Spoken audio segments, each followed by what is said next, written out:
তুরস্ক ভ্রমণের প্রথম পর্বের পর আজ আবার ফিরে এলাম দ্বিতীয় পর্ব নিয়ে। নতুন সব গল্প আর দারুণ ভিউ নিয়ে আজকের ভিডিও শুরু করছি। অটোমান সাম্রাজ্য বিশ্বে ৬০০ বছর রাজত্ব করেছে। অটোমান সাম্রাজ্যের গল্প শুরু হয় ১২৯৯ সাল থেকে একজন স্বপ্নবাজ যোদ্ধা ওসমান গাজীর হাত ধরে। তুরস্কের একটি ছোট অঞ্চল থেকে শুরু করে এই সাম্রাজ্য ক্রমে ক্রমে এশিয়া, ইউরোপ ও আফ্রিকা এই ৩ মহাদেশে ছড়িয়ে পড়ে। এটি শুধু একটি সাম্রাজ্য ছিল না, এটি পৃথিবীর ইতিহাসের একটি স্বর্ণালী অধ্যায়। সুলতান সুলেমান, যিনি সুলেমান দ্য ম্যাগনিফিসেন্ট বা বাংলায় সুলেমান মহান নামে পরিচিত ছিলেন, ওসমানিয়া সাম্রাজ্যের সবচেয়ে বিখ্যাত ও শক্তিশালী শাসক। তিনি ১৫২০ থেকে ১৫৬৬ সাল পর্যন্ত শাসন করেন এবং সাম্রাজ্যের ইতিহাসে তার শাসনের সময়কেই স্বর্ণযুগ বলা হয়। তার শাসনামলে অটোমান সাম্রাজ্য শুধু সাম্রাজ্য বিস্তার সীমাবদ্ধ ছিল না, শিল্প, সংস্কৃতি, জ্ঞান ও বিজ্ঞানেও দুর্দান্ত উন্নতি লাভ করে। তুরস্ক জাতি তাদের এই গৌরবময় ইতিহাসকে খুব ভালোবাসার সঙ্গে স্মরণ করে।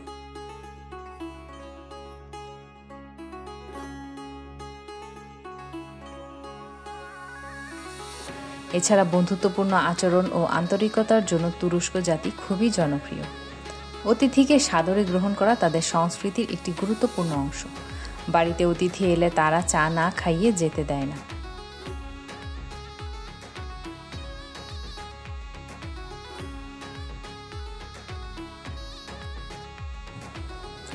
তুরস্কের খাবারের স্বাদ ও বৈচিত্র্য বিশ্বজুড়ে বিখ্যাত। তুরস্কের কাবাব, পিলাফ, দোলমা এবং লাহমাজুন তাদের ঐতিহ্যবাহী খাবার। ডেজার্টের মধ্যে বাকলাওয়া এবং কুনাফা বিশেষভাবে খ্যাত।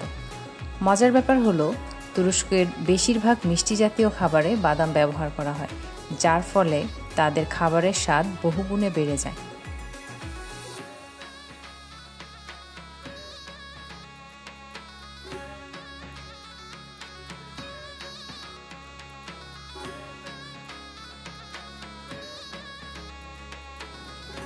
তুরস্কের বেশিরভাগ মানুষ মুসলিম হলেও ধর্মীয় প্রভাব খুব বেশি দেখা যায় না।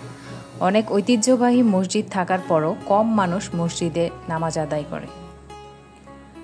ইউরোপ মহাদেশে অবস্থিত হওয়ার কারণে তুরস্কের উপর পাশ্চাত্যের সংস্কৃতির অনেক প্রভাব পড়েছে।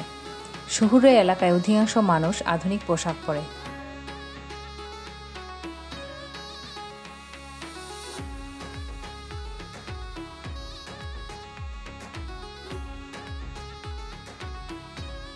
তবে গ্রামীণ এলাকায় ঐতিহ্যবাহী পোশাকের ব্যবহার খুবই প্রবল।